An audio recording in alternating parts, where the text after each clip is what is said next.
Assalamualaikum warahmatullahi wabarakatuh. A'udzubillahi minasyaitonirrajim. Bismillahirrahmanirrahim. Alhamdulillahi rabbil alamin wa bihi nasta'inu ala umurid dunya waddin. Asyhadu an la ilaha illallah wahdahu la syarikalah wa asyhadu anna Muhammadan abduhu wa rasuluh la nabiyya ba'dah. Allahumma shalli ala Muhammad wa ala ali Muhammad kama shallaita ala ali Ibrahim innaka Hamidum Majid. Allahumma barik ala Muhammad wa ala ali Muhammad kama barakta ala ali Ibrahim innaka Hamidum Majid. Subhanaka la ilma lana illa ma 'allamtana innaka antal alimul hakim. Rabbi shrah li sadri wa yassir li amri wahlul 'uqdatam min lisani yafqahu qawli. Amma ba'd. Dalam kesempatan ini saya mengajak dan mengingatkan diri saya sendiri, tuan-puan, bapak, ibu, saudara dan saudari, untuk kita saling mengingatkan atau saling berpesan dengan kebenaran yang bersumber dari Al-Quran dan As-Sunnah. Tuan-puan, bapak, ibu, saudara dan saudari sekalian yang dirahmati Allah Subhanahu wa Ta'ala, dalam video sebelumnya kita telah membincangkan mengenai keutamaan sholat wajib di awal waktu dan mazhab ulama. Dalam kesempatan kali ini kita akan membincangkan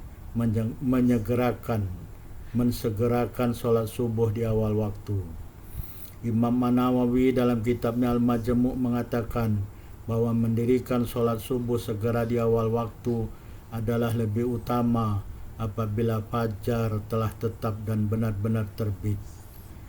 Ini adalah pendapat mazhab Asy-Syafi'i dan mazhab Umar radhiyallahu anhu, Utsman ibnu Az-Zubair, Anas, Abu Musa, Abu Hurairah radhiyallahu anhum, Al-Auza'i, Malik, Ahmad, Ishaq, Dawud dan jumhur ulama. Ibnu Mas'ud, An-Nakhai, Ats-Tsauri dan Abu Hanifah berpendapat bahwa mengakhirkan sholat subuh sehingga langit berwarna kuning adalah mengakhirkan sholat subuh sehingga langit berwarna kuning adalah lebih utama. Dalil bagi orang yang mengatakan lebih utama dengan mengakhirkan sholat subuh sehingga langit berwarna kuning adalah hadis Rafi' bin Khadij radhiyallahu anhu. Beliau mengatakan, aku telah mendengar Rasulullah SAW bersabda, asbiru bil fajar fa innahu a'dhamu lil ajr. Hadis riwayat At-Tirmidzi 154, Hasan Sahih, dan An-Nasai 553. Maksudnya, dirikanlah oleh kamu salat subuh ketika langit berwarna kuning, karena sesungguhnya ganjarannya adalah paling besar. Dalam riwayat Abu Dawud, lafaz hadis adalah asbihu bis subh fa innahu a'dhammu li ujurikum wa a'dhammu lil ajr. Hadis Abu Dawud 424, An-Nasai 549, Hasan Sahih. Maksudnya, berpagi-pagilah atau bersegeralah kamu sekalian untuk mendirikan sholat subuh, karena sesungguhnya ganjarannya bagi kamu sekalian adalah paling besar, dan ganjaran adalah paling besar. Telah diriwayatkan dari Abdullah bin Mas'ud radhiyallahu anhu, beliau mengatakan, ma ra'aitun nabiyya sallallahu alaihi wasallam salatan li ghairi miqatiha illa salatain jama'a bainal maghrib wal isya wa sholal fajr qabla miqatiha. Hadis riwayat Al-Bukhari 1682, Muslim 1289. Maksudnya, aku tidak pernah melihat Nabi SAW mendirikan satu salat pada bukan waktunya, kecuali dua salat yang baginda melakukan salat jamak antara salat maghrib dan salat isya, dan baginda salat fajar atau subuh sebelum waktunya. Dalam hadis riwayat Muslim ada tambahan, yaitu wasallal fajr yaumaidin qabla miqatiha. Ada tambahan yaumaidin di sini. Maksudnya, dan baginda sholat subuh pada hari tersebut sebelum waktunya.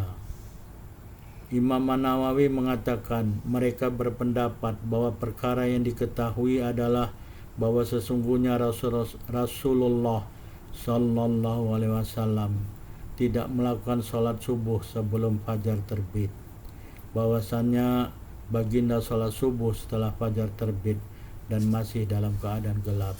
Perkara ini menunjukkan bahwa sesungguhnya baginda sholat subuh pada seluruh hari selain hari tersebut dalam keadaan langit berwarna kuning.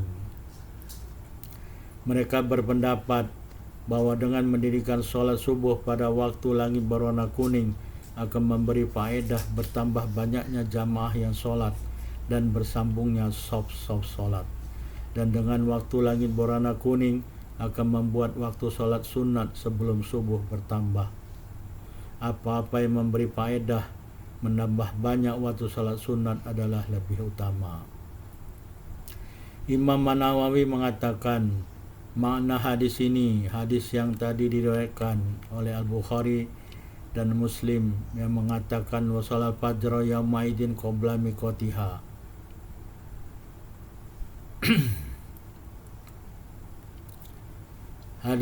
Mana hadis ini adalah bahwa sesungguhnya Nabi Sallallahu Alaihi Wasallam salat subuh pada hari ini, pada hari tersebut yang disebut Yaumaidin dalam hadis Muslim, pada waktu lebih awal dari waktu kebiasaannya pada hari-hari yang lain. Jadi sekali lagi Nabi Sallallahu Alaihi Wasallam, kata Imam Nawawi, dalam hadis ini bermakna Nabi SAW salat subuh pada hari ini pada waktu lebih awal dari waktu kebiasaannya pada hari-hari yang lain. Baginda salat pada hari ini pada awal waktu fajar terbit supaya waktu untuk manasik haji banyak tersedia.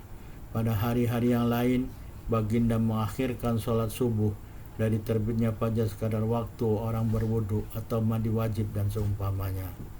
Sebelum waktunya bermakna sebelum waktu salat subuh yang biasa lebih awal sekejap atau sebentar. Kalangan mazhab Asy-Syafi'i mengatakan salat subuh pada awal waktu adalah lebih utama berdalil dengan firman Allah dalam Al-Quran dan hadis-hadis Rasulullah SAW. Adapun dalil dari firman Allah Subhanahu wa taala dalam Al-Quran, ada beberapa ayat Al-Quran yang dijadikan dalil oleh mazhab Asy-Syafi'i. Yang pertama ayat 238 surat Al-Baqarah, Hafidhu ala sholawat, maksudnya jagalah oleh kamu sekalian sholat 5 waktu. Surat Al-Baqarah nomor 238. Di antara menjaga sholat 5 waktu adalah mendirikan sholat tersebut pada awal waktunya. Apabila seseorang mengakhirkan sholat 5 waktu, maka dia akan memalingkan sholat tersebut untuk hilang waktunya atau habis waktunya. Ayat yang kedua adalah ayat 133 surat ketiga Ali Imran, wasari'u ila maghfiratim mir rabbikum, maksudnya dan bersegeralah kamu sekalian kepada ampunan dari Rabb kamu sekalian. Dengan sholat di awal waktu perkara untuk bersegera memohon ampunan dan taubat kepada Allah Subhanahu wa taala akan terpelihara. Ayat yang ketiga adalah ayat 148. Ayat 148 surat Al-Baqarah, fastabiqul khairat, maksudnya maka bersegeralah kamu dalam berbuat kebaikan atau amal soleh. Termasuk dalam amal soleh adalah salat 5 waktu. Al-Qurtubi mentafsirkan ayat ini dengan bersegeralah kamu sekalian dengan apa-apa yang Allah Subhanahu wa taala perintahkan kepada kamu. Termasuk perkara yang diperintahkan oleh Allah adalah diperintahkan dengan segera adalah salat wajib pada awal waktunya. Adapun dalil-dalil hadis yang dijadikan dalil untuk sholat subuh pada awal waktu adalah yang pertama, hadis yang diriwayatkan dari Aisyah radhiyallahu anha. Beliau mengatakan, kunna nisaul mu'minat yashhadana ma'a Rasulillah sallallahu alaihi wasallam sholatal fajr mutalafiatin bimurutihinna thumma yanqalibana ila buyutihinna kina yaqadina sholah la ya'rifuhunna ahadun minal golas. Maksudnya adalah perempuan-perempuan beriman hadir mendirikan sholat subuh bersama Rasulullah SAW menggunakan cadar hijab mereka. Kemudian mereka kembali ke rumah-rumah mereka masing-masing selepas sholat selesai. Tiada sesiapapun yang dapat mengenali mereka karena gelap. Hadis riwayat Al-Bukhari 578 dan Muslim 45. Hadis kedua adalah hadis yang diriwayatkan oleh Abu Barzah radhiyallahu anhu. Beliau mengatakan, wa kana yanfatilu min sholatil ghadah hina ya'rifu rajulu jalisah wa yaqra'u bis-sittina ilal mi'ah. Maksudnya adalah Rasulullah SAW selesai dari sholat subuh ketika seorang lelaki boleh mengiktiraf seseorang yang duduk di sampingnya, dan baginda membaca ayat Al-Quran di antara 60 ayat hingga 100 ayat. Hadis riwayat Al-Bukhari 547 dan Muslim 461. Hadis yang ketiga adalah hadis yang diriwayatkan dari Jabir bin Abdullah radhiyallahu anhu. Jabir bin Abdullah radhiyallahu anhu, beliau mengatakan, kana yusalli dhuhra bil hajirah wal asra wasyamsu hayyah wal maghriba idza wajabat wal isya idza kathuran nasu ajjal wa idza qallu akhar wa subaha bi ghalas. Maksudnya adalah Rasulullah SAW mendirikan sholat zuhur pada tengah hari dan sholat asar ketika matahari masih panas dan sholat maghrib apabila matahari telah terbenam dan sholat isya apabila orang-orang telah banyak berkumpul. Rasulullah SAW segera sholat, dan apabila masih sedikit orang berkumpul, Rasulullah SAW mengakhirkan sholat dan sholat subuh ketika masih gelap. Hadis riwayat Al-Bukhari 565, Muslim 646. Hadis keempat adalah hadis yang diriwayatkan dari Anas radhiyallahu anhu dari Zaid bin Thabit radhiyallahu anhu.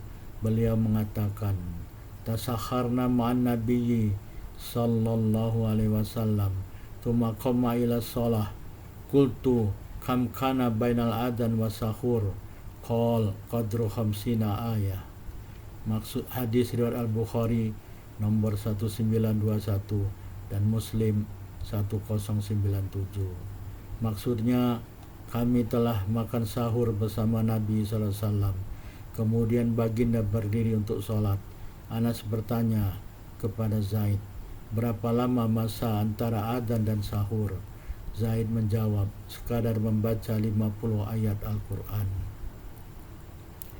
Hadis kelima adalah hadis yang diriwayatkan dari Sahal bin Sa'ad radhiyallahu anhu. Beliau mengatakan, kuntu atasakharu fi ahli thumma takunu sur'ati an udrika sujud ma Rasulillah sallallahu alaihi wasallam.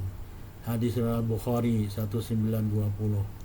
Maksudnya, saya bersahur dengan keluarga saya, kemudian saya tergesa-gesa untuk dapat sujud atau salat subuh bersama Rasulullah SAW. Hadis yang keenam adalah hadis yang diriwayatkan dari Abu Mas'ud Al-Ansari radhiyallahu anhu. Beliau mengatakan, wassalat subha maratan bigolas thumma salat maratan ukhra fa asfara biha thumma kana salatu ba'da dzalik at-taghlis hatta mata wa lam yaud ila ayyusbir. Maksudnya, dan Rasulullah sallallahu alaihi wasallam mendirikan sholat subuh sekali dalam keadaan masih gelap. Kemudian baginda mendirikan sholat subuh pada kali yang lain ketika langit berwarna kuning. Kemudian sholat subuh Rasulullah SAW setelah dalam keadaan masih gelap, sehingga baginda wafat. Adalah baginda tidak pernah mendirikan semula lagi sholat subuh ketika langit berwarna kuning. Hadis riwayat Abu Daud 394. Hadis ini adalah hadis hasan menurut Imam An-Nawawi. Imam An-Nawawi mengatakan isnad hadis ini adalah sahih menurut Al-Khattabi. Jadi berdasarkan hadis ini, Rasulullah mendirikan sholat subuh dalam keadaan masih gelap. Sekali Rasulullah pada kali yang lain diulangi bahwa Rasulullah SAW mendirikan sholat subuh sekali dalam keadaan masih gelap. Kemudian baginda mendirikan sholat subuh pada kali yang lain ketika langit berwarna kuning. Kemudian sholat subuh Rasulullah setelah itu masih dalam keadaan gelap sehingga baginda wafat. Dan baginda tidak pernah mendirikan semula lagi sholat subuh ketika langit berwarna kuning. Hadis ketujuh adalah hadis yang diriwayatkan dari Mughith bin Sumair radhiyallahu anhu. Beliau mengatakan, Sholaitu ma'a Abdillah bin Zubair as-subh biqolas falamma salama akhbaltu ala bani Umar faqultu ma hadhihi sholah qala hadhihi sholatuna kanat ma Rasulillah sallallahu alaihi wasallam wa Abi Bakrin wa Umar falamma tu'ina Umar aspara biha Utsman. Hadis Ibnu Majah nomor 671, hadis sahih. Maksudnya, aku mendirikan sholat subuh bersama Abdullah bin Az-Zubair radhiyallahu anhu dalam keadaan gelap. Tatkala telah mengucapkan salam, aku menghadap ke arah Ibnu Umar radhiyallahu anhu dan aku mengatakan, sholat apa ini? Beliau menjawab, inilah sholat kami bersama Rasulullah SAW, Abu Bakar, Umar, dan tatkala Umar radhiyallahu anhu telah ditikam, maka Utsman radhiyallahu anhu sholat subuh ketika langit berwarna kuning. Jadi dengan 7 dalil hadis ini dan tadi beberapa ayat, 3 ayat Al-Quran, cukuplah menjadi dalil bahwa sholat subuh dilakukan pada awal waktu. Menyegerakan melakukan dengan segera sholat subuh pada awal waktu, yaitu waktu fadilah. Masih dalam keadaan gelap, bukan dalam keadaan langit berwarna kuning. Tuan-puan, bapak, ibu, saudara dan saudari sekalian yang dirahmati Allah Subhanahu wa taala, kita telah sampai di akhir tausiah atau mudzakarah pada kesempatan ini. Terima kasih telah menonton video ini. Fastabiqul khairat, berlomba-lombalah dalam berbuat kebaikan. Subhanakallahumma wa bihamdika asyhadu an la ilaha illa anta wa astaghfiruka wa atubu ilaik. Wabillahi taufiq wal hidayah. Wassalamualaikum warahmatullahi wabarakatuh.